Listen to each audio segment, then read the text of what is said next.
План по лесовосстановлению в Коми выполнен на 86%.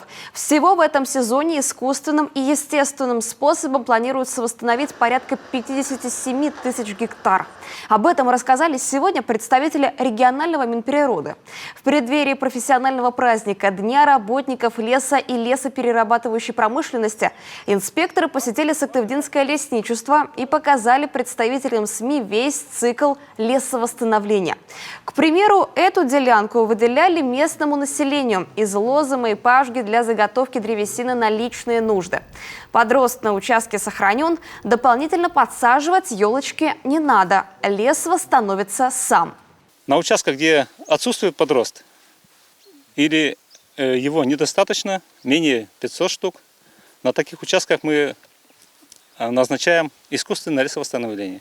Что это означает? Это означает подготовку почвы, в первую очередь, затем посадку саженцев или ели, или сосны, в зависимости от материнской породы.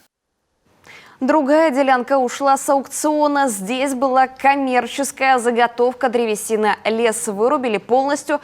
Взамен чуть позже высадили сосны. Большинство саженцев прижилось. Количество вырубленных площадей должно обеспечиться лесовосстановлением. В рамках национального проекта «Экология» ежегодно у нас определены объемы. На этот год у нас объем запланирован к лесовосстановлению 57 тысяч гектар. К концу сентября лесовосстановительные работы завершатся. Темпы хорошие, говорят в Минприроды республики. Есть все шансы перевыполнить план и заявить о себе на всю страну. К слову, в прошлом году наша республика победила во всероссийской акции «Живи лес». Акция направлена на восстановление и приумножение лесных богатств регионов страны.